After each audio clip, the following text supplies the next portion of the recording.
Hello, thank you very much for tuning in. Or when somebody arrives, that welcome will make more sense. So I'm a few minutes late, and I've scheduled for 11:25. It's 23:29 British summertime at the moment in the UK. So thank you very much for tuning in. I've not really done any live streams in the last, I think, 2 or 3 weeks. The prime reason for that is that I'm on metered data, and through something that was going on in my computer, I wasted 30 gigabytes of my allowance, and I was literally down to 10 gigabytes of data, and I had to prioritize my business. Rather than uploading videos and doing live streams on YouTube, I actually had to prioritize the thing that makes me money. So that's why I've not really been doing any live streams. And my data package, I've got the grand total, which I'm thinking about some of the calls that came in and reviewing them.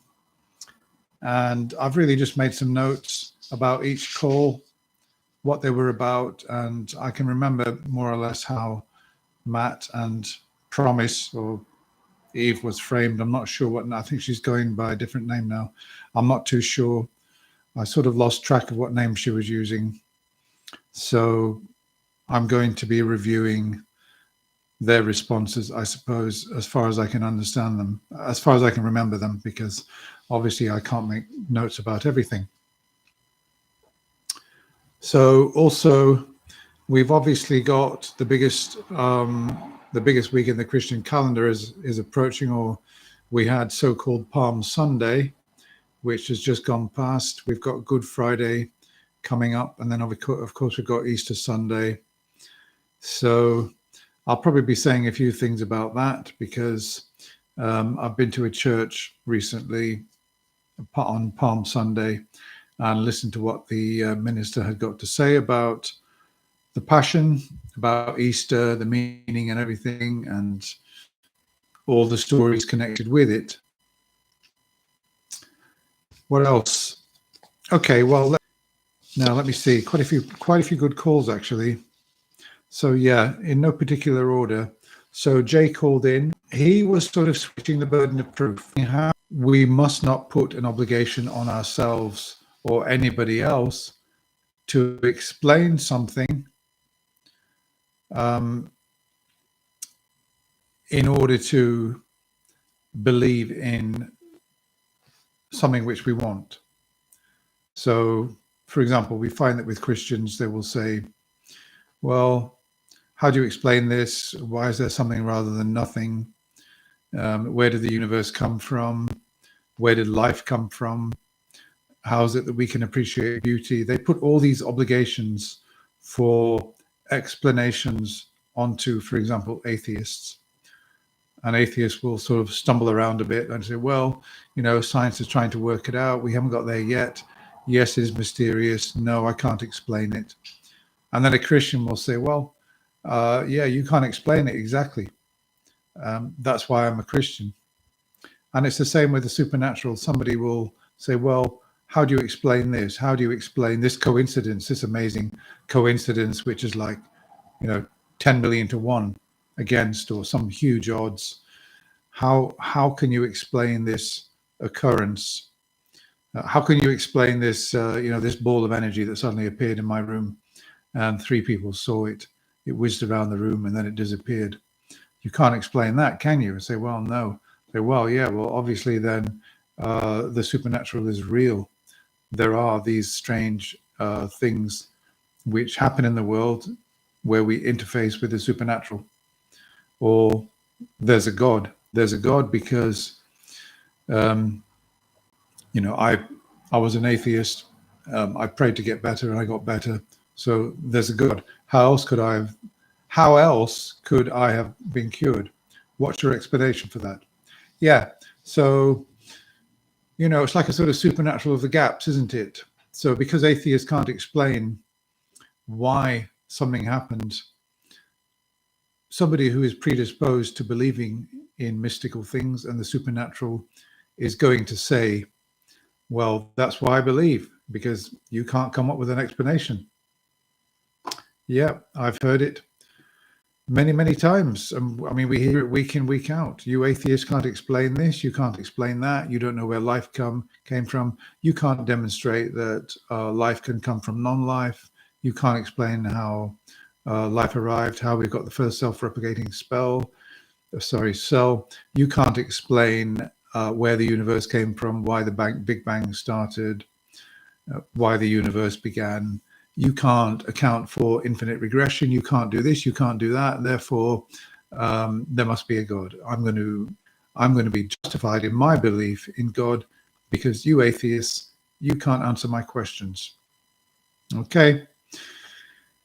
If you Christians want to believe in that, be my guest. If you want to use that as a foundation of your belief, the fact that atheists can't explain and answer your questions, then that's fine. But I don't think it's a good way to proceed, and I don't think it's a good foundation at all for a belief system. Okay, so yeah, that was Jay, and of course Matt did point out that look, you're switching the burden of proof. You're putting up obligations on others to provide explanations, and in the absence of those explanations, you're reaching an unjustified conclusion. So the call was well dealt with. That was fine. So then we had Tom calling. Yeah, so Tom called in, and he was okay. He was one of these theists or Christians who calls in and he wants to talk about anything other than why he believes. He wants to talk about what does he want to talk about? Yeah, he wants to talk about what other atheists have said. And he wanted to talk about the fact that he'd called other atheist shows and and atheists had said this and they'd said that. They were engaged in circular reasoning. And Matt tried to guide him to the critical question, why do you believe? And let's talk about our response, not the response of others that you've spoken to, because we're not them.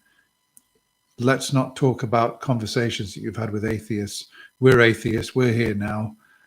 If you want to find out what we think, ask us. Don't assume that we all think the same thing or we all respond in the same way, because we don't. Some atheists will say that there's no God. There are more and more hard atheists coming out and saying and asserting that no God exists. I think that's foolish, and I think it's wrong. It's almost as bad, but not quite, as saying that there is a God. And the reason I say that is that if I say there's no such thing as fairies, nobody's going to say, prove that claim. Prove it now. You made a claim there, prove it. I mean, nobody's really going to be that upset if I say that fairies don't exist. Okay, I mean, some children will be upset because, they grow up getting fairy tales. They believe in fairies. Later on, they realize that fairies are not real. They're just fictional. And if I say, well, there are no such things as fairies, people would just say, yeah, agreed. There's no such thing as fairies. Of course, we can't absolutely 100% prove that there's no fairy hiding, I don't know, in some magical garden somewhere. But it's pretty well certain that there's no such thing as a fairy in the way that we understand what fairies are, that they're not, they're the sort of some kind of supernatural beings, they haven't got physical bodies. They kind of float around in the ether, that kind of thing. Yeah, I mean, they don't exist. I've got no issue saying that. But if an atheist says God doesn't exist, you better watch out. All of a sudden, the burden of proof will be shifted around and the atheist will be on the back foot completely unnecessarily. Completely unnecessary. So it's always better to say that There may be a God. I may be wrong. I wouldn't rule out a God, but like with the Loch Ness monster, I'm only going to believe in a being or an organism. In the case of a Loch Ness monster, I'm only going to believe in something which somebody has asserted to exist if I've got evidence, whether it's a supernatural being like a god or a corporeal, proper material being, a biological organism like the Loch Ness monster. So the fact that we can't prove that it doesn't exist is no good reason to believe in it. The same with a God. Yeah, so I think it's unreasonable to believe in a God unless you've got some evidence which for you you find really convincing, and you've got good reasons for finding it convincing. So saying there's no God is less unreasonable than saying that there is a God, because in saying there is a God, you're positing that something which is really powerful, the most powerful thing or the most powerful entity ever exists, and it can do a lot. It can do anything and everything. You're asserting a heck of a lot when you say you believe in a God. But when you're asserting that all-powerful, amazingly complex thing doesn't exist, you're not really doing anything too unreasonable if no real good evidence has been presented for the existence of this thing. Nevertheless, I personally don't claim a God doesn't exist.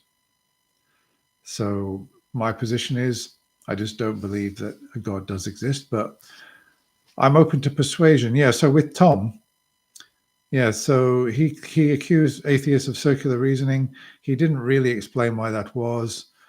He went on and on. Matt had to keep stopping him, and they had to try to get him back to the main question: why do you believe?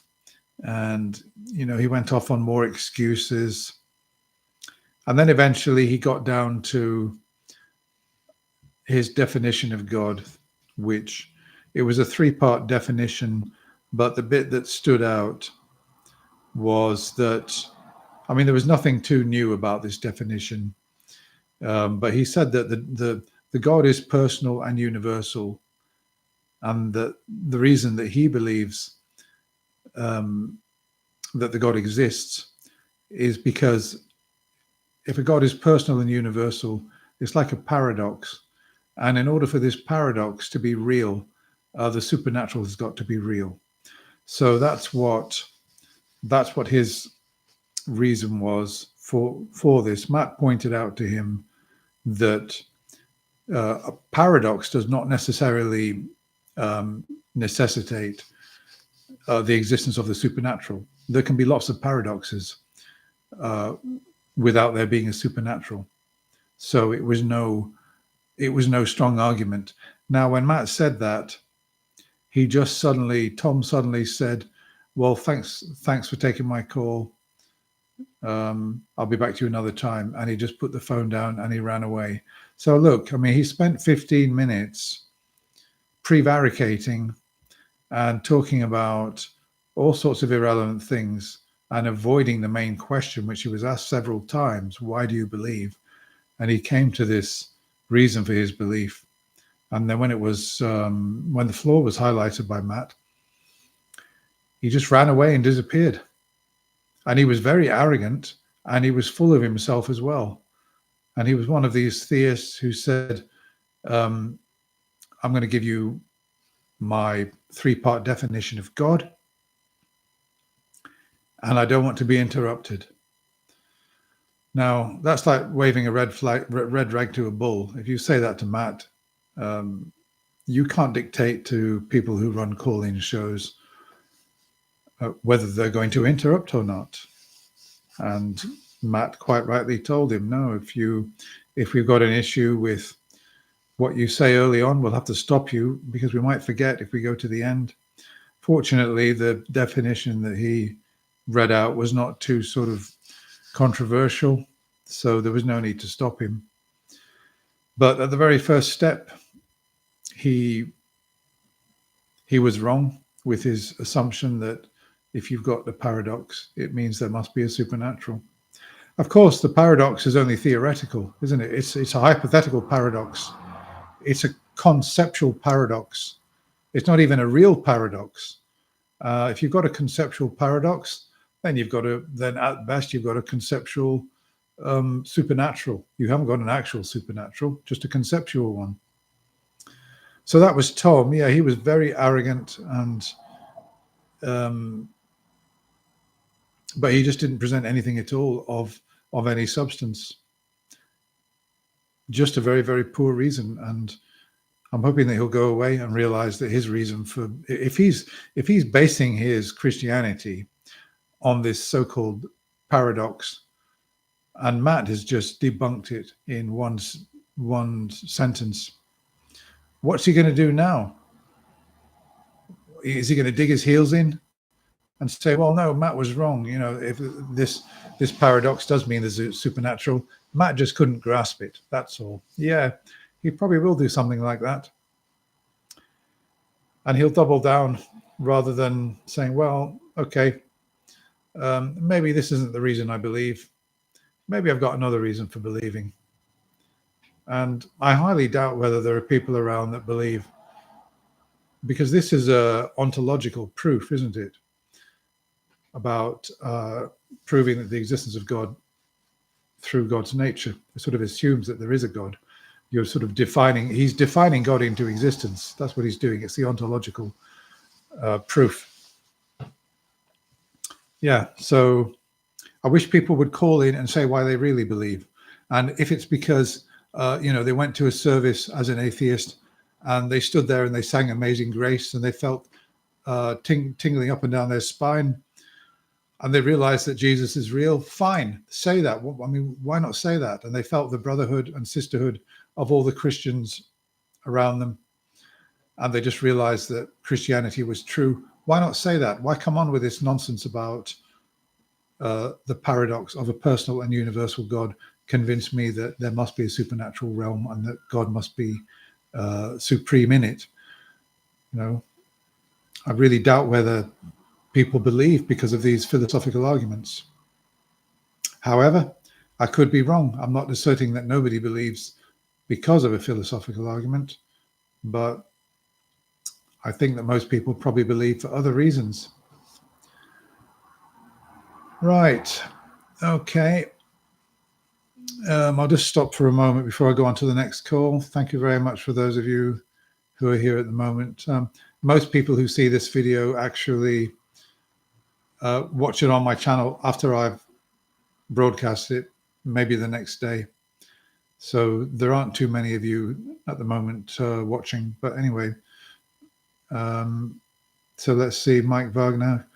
Yeah, greetings, Mike. You've been a regular visitor to my channel. I'm not sure. Have I seen you on the line? I'm not sure whether I've seen you. I think I've seen you. You've left one or two comments on the line now and again. So Mike Wagner's asking, is it possible God has shown himself? Is it possible people have seen and did not comprehend, understand, or believe? Well, I don't know if that's possible, Mike, but I was listening to a debate about whether aliens have visited the Earth, and there were various hypotheses put forward that yes, aliens have been, and people have said, well, where are they?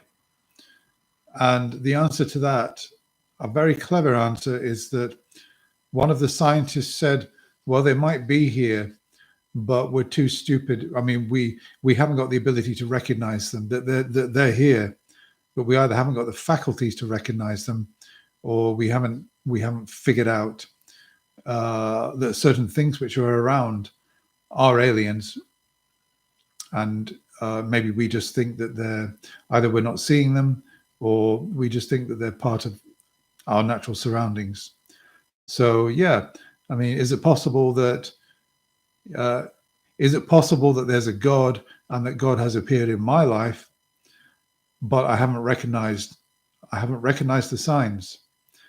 I've been very bad in my life at recognizing signs from human beings.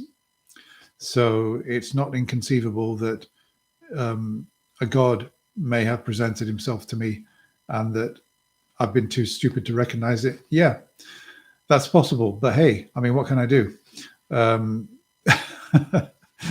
I suppose that God could sort of raise my level of awareness or intelligence so that I could recognize him, perhaps. But yeah, I suppose that's a possibility.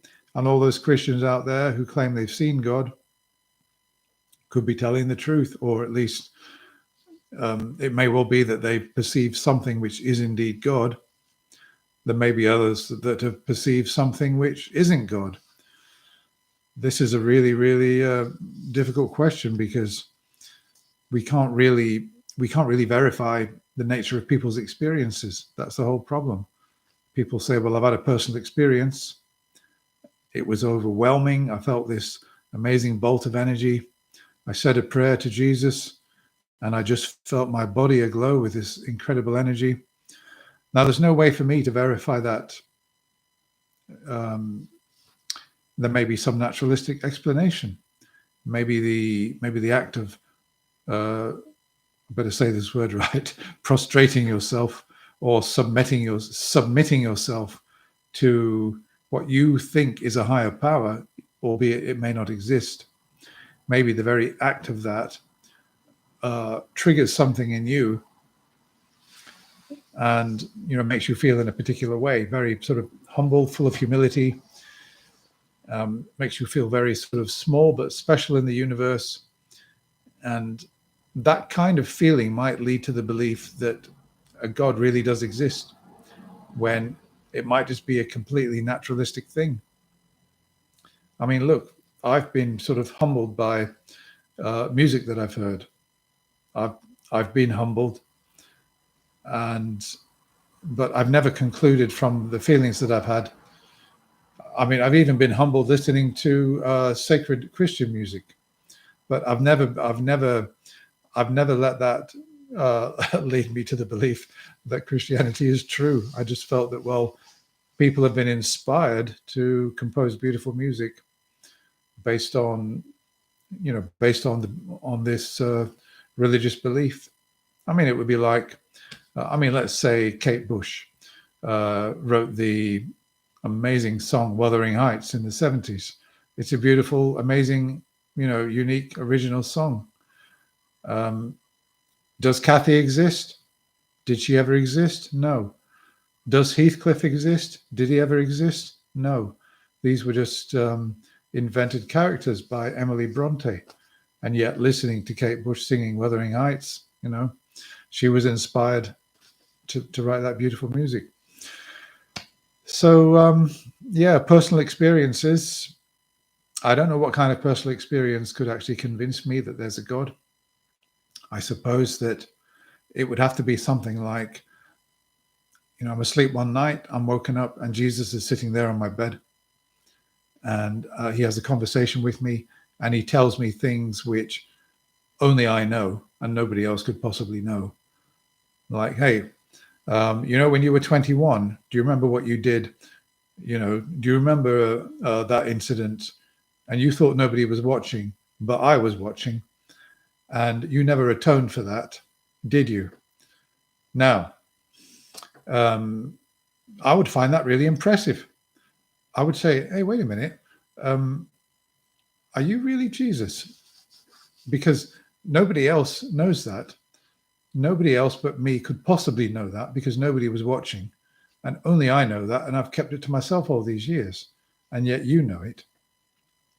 Yeah, I mean, sadly, nothing like that ever happens to me. And if I ever get that kind of experience, believe me, I'll be on my show telling the world. Okay, so, and the only other way I would tell the world such a thing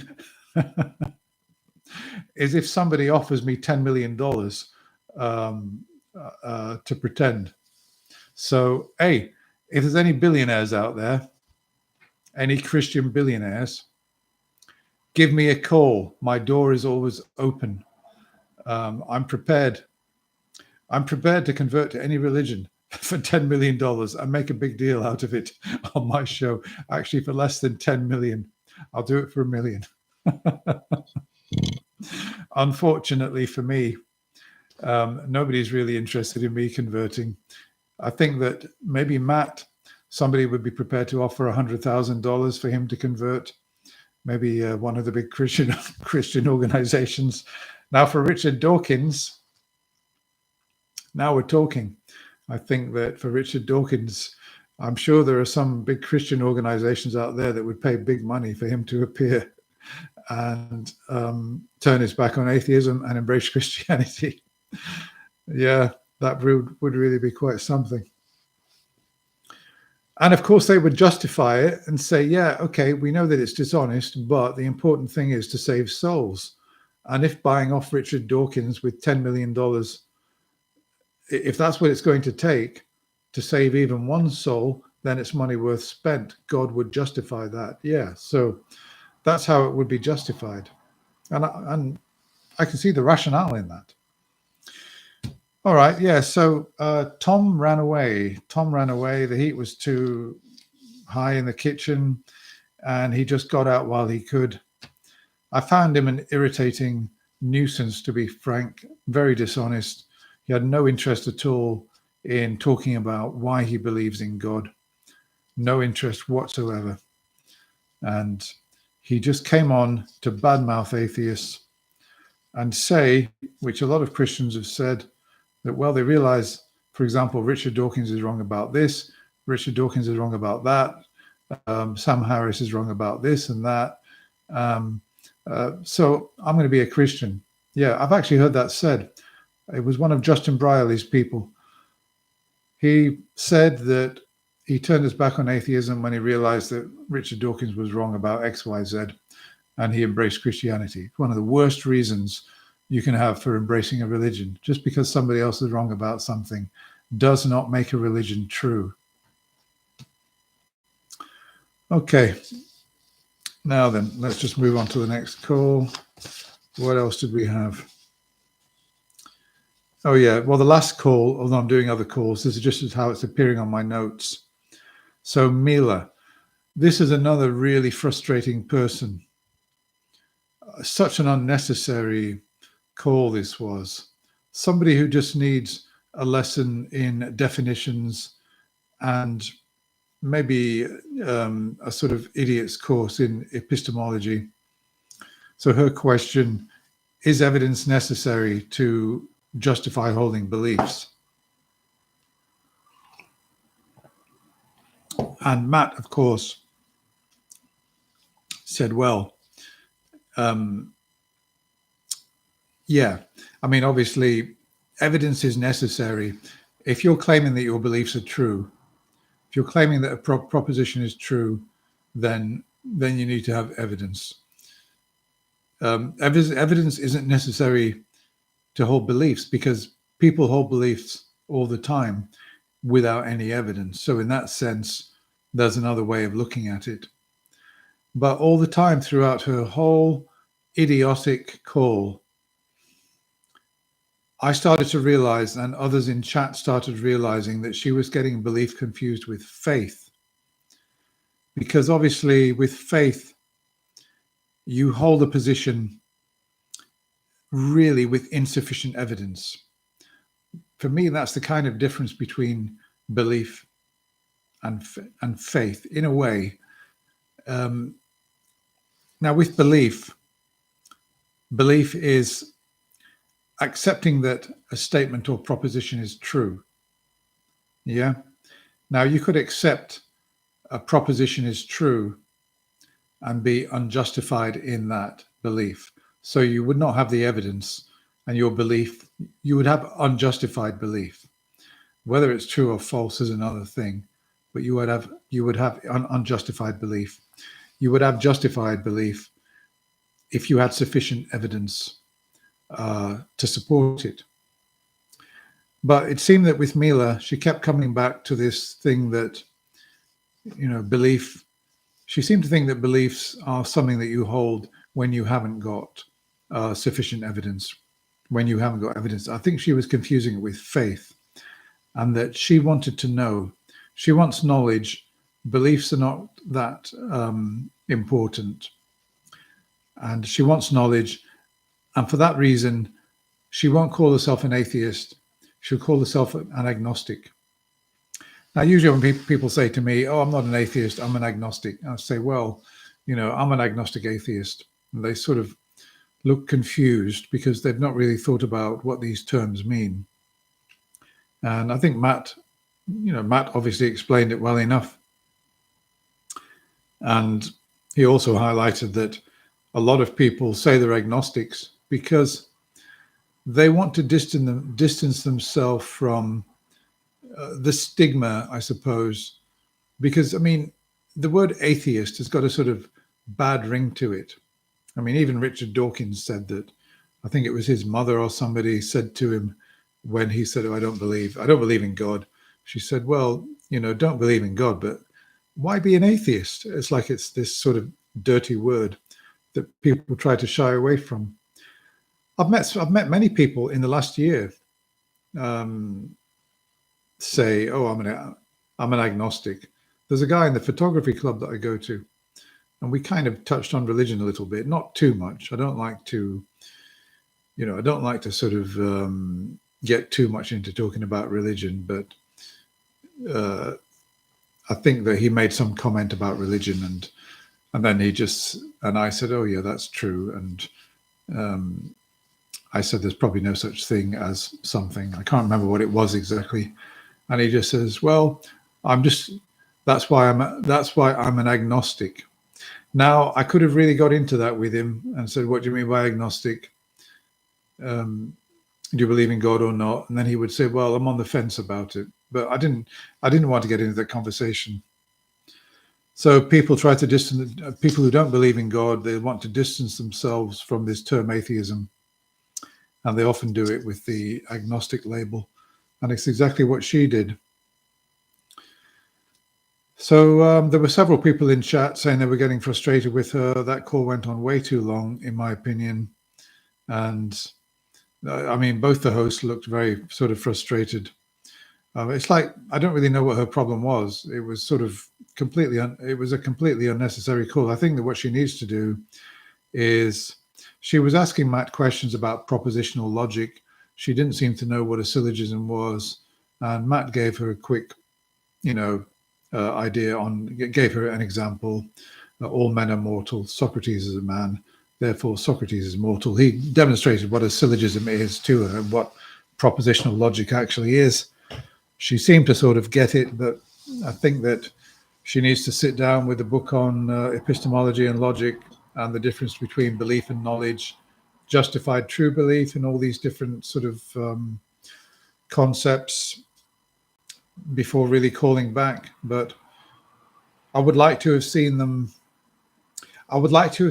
say to her, okay, look, let's stop all this talk about the semantics and the definitions. Do you accept the proposition a God exists?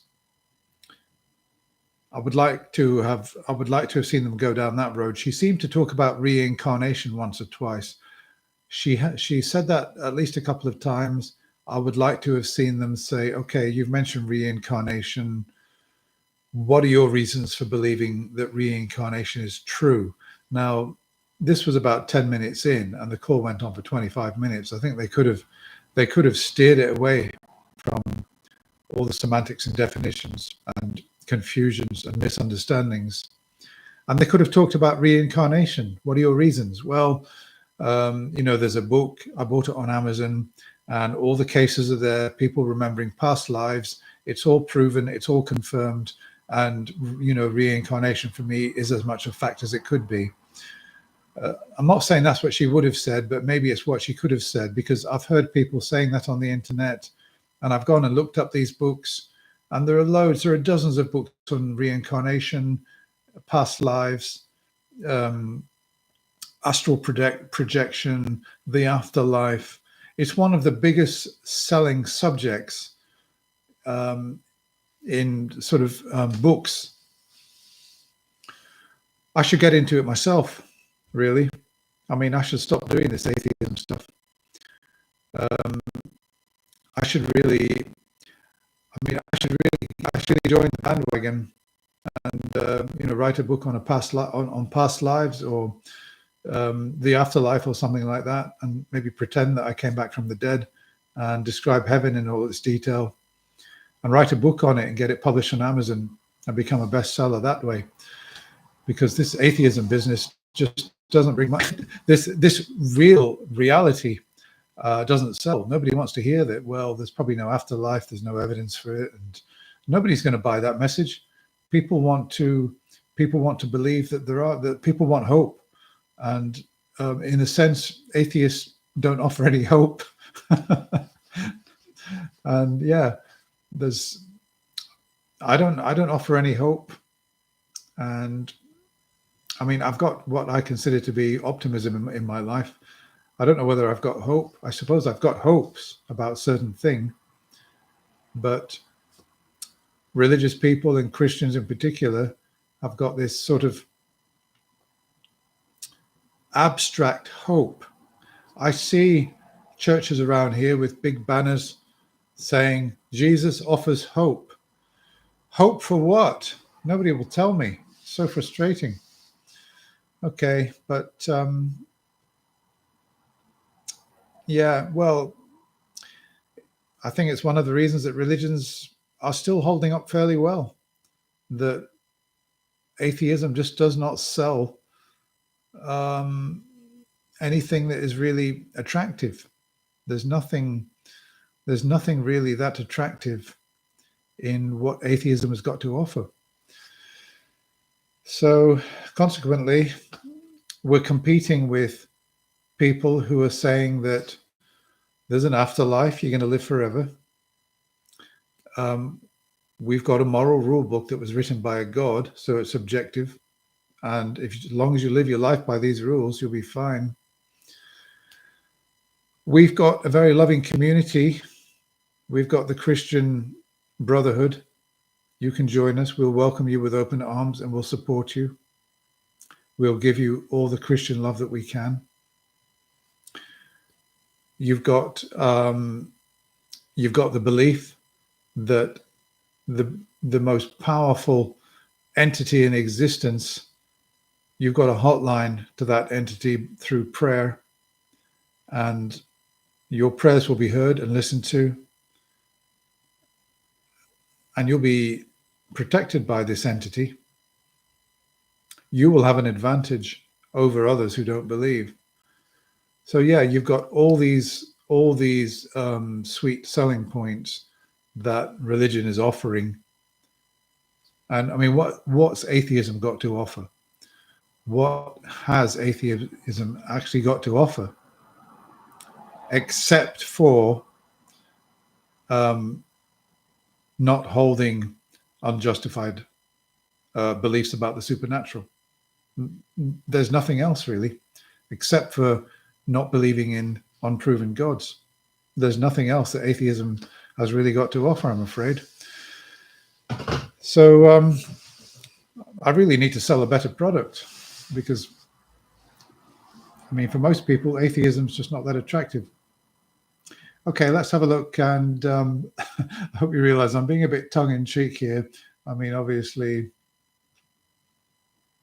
I think one of the great things about atheism, and particularly taking an active interest in it, is that it's always sort of interesting and amusing to me to listen to Christians and religious people talk about their beliefs. I find it fascinating. So that's my reason. That's my reason for being in this. Okay, so let's have a look. What are we talking about? Cults. I'm just looking at your comments. Thank you for those of you who are here and contributing. So Marco John says, I've been prayed for many times. Why do some people have these huge spiritual experiences whilst others don't, despite trying? Well, Marco John, I'd just like to say that you assume, no, you don't know that people have had these huge spiritual experiences. I mean, how do you define spiritual experience? How do you know they've had this spiritual experience? We know that people claim that they have these experiences. May well be that you've had experiences that if they could somehow get into your body and experience it, they say, oh, that's it. Yeah, that's Jesus. You say, what? You're joking. It's just, I mean, I feel that like that quite often. I mean, when the sky is blue and it's a nice day, I just feel like that. I say, no, that's Jesus. I mean, how do you know? You think that people have these amazing experiences. It might be something that you already feel, but you just don't put any importance on it. Okay, rare. Yeah, so prayer. Well, of course, they've tested it. How valid those tests are, I don't know. I know that people do get something out of prayer. I know that getting down on your knees, and of course, we've had apostate prophet saying how fabulous prayer is. Yeah, and he gets a lot out of prayer. So, but that doesn't mean that his prayers are being answered. It may well be that in saying the prayer, he's demonstrating his humility and being humble, and that is doing something for him. That is making him feel good, and you could feel like that even if there's no God.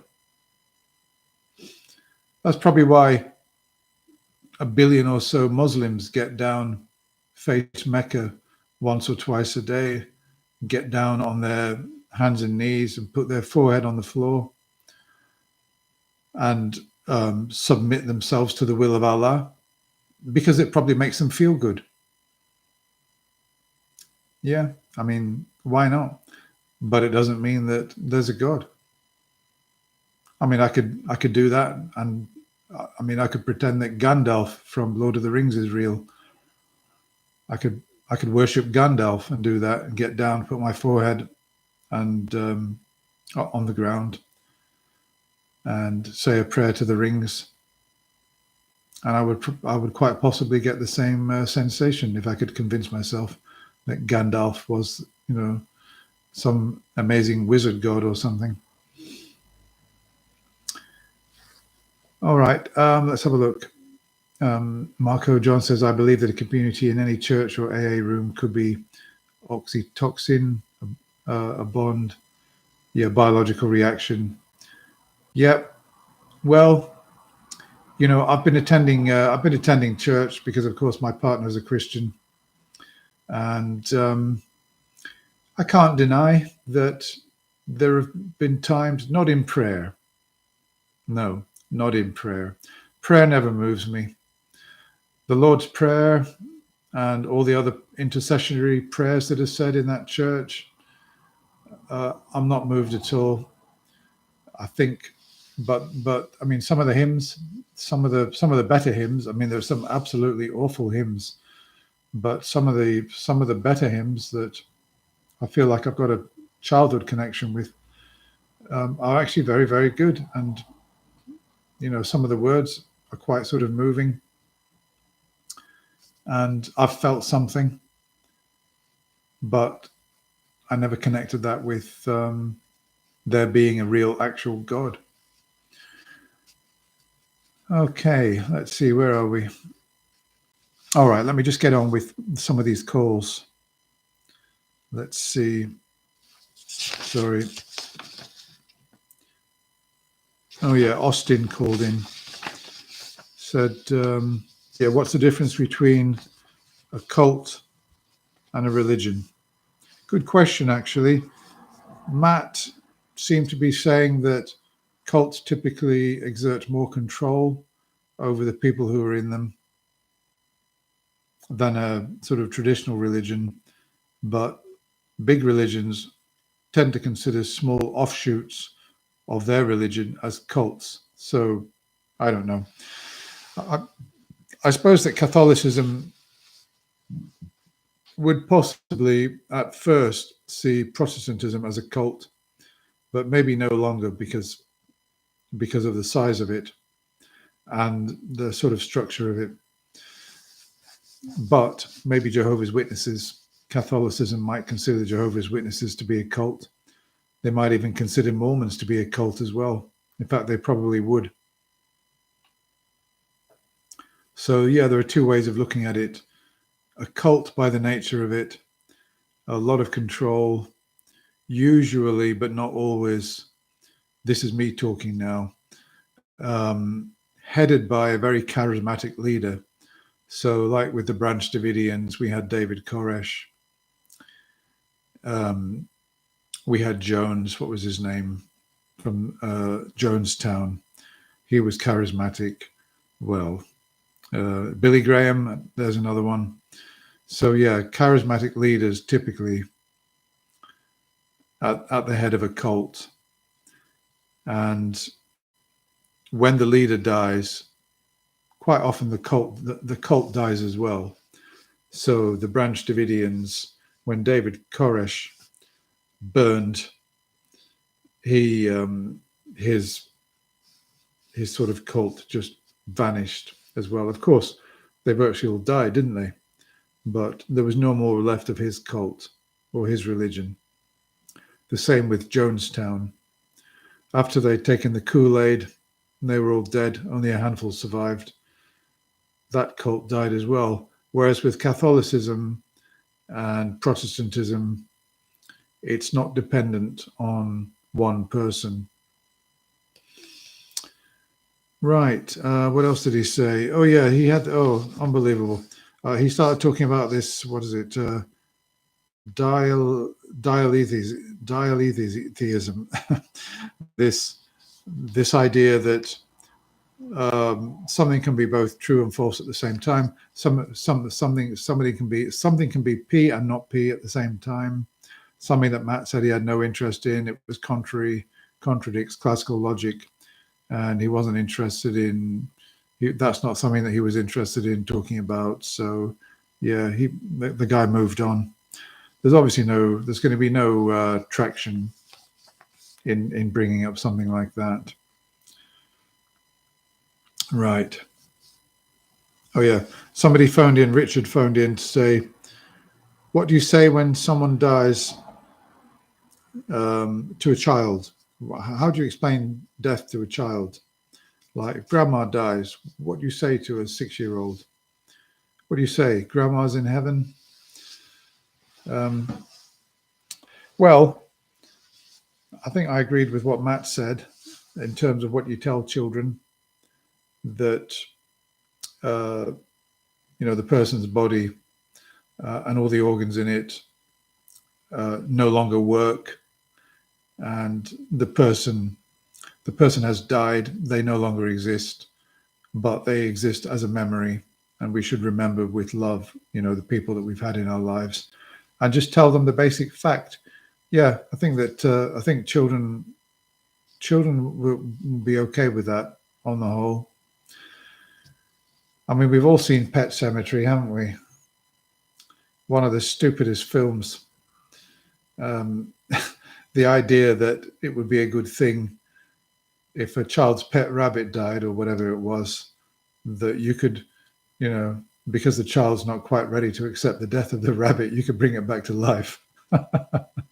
There's going to be nothing good for a child in pretending that somebody still exists after they died. It's better, really, that they know. At the first point where you maybe think that they're ready to know about these things, but quite often with children, before somebody significant dies in their life, as with me, you learn through school, you learn through watching television that people die, and you get the general idea about what death is. I mean, look, when I was a 4-year-old boy, I saw a bird fall out of the sky and land on the ground, and it wasn't moving. And my mum, I said, "Oh, what's happened to that bird?" My mum said, "Oh, it's dead. It died." And I looked and thought, I don't know what I thought, but I gradually got the idea that death means that the thing no longer can do anything. It's not breathing, it's not eating, it's not sleeping, or it's sleeping, but it will never wake up. I generally got the idea by the time somebody did die in my life, which actually wasn't until adulthood anyway. Oh, no, it wasn't. No, sorry, my grandmother died when I was a teenager, but of course I well understood what death was by then. Okay, so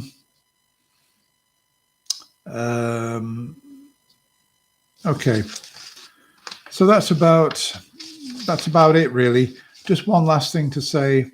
This is a personal thing, because I've got something going on in my life that with somebody, my mother actually, that made me realize that she's saying the same thing to me at the moment, that either Christians have said or people who've claimed extraordinary things.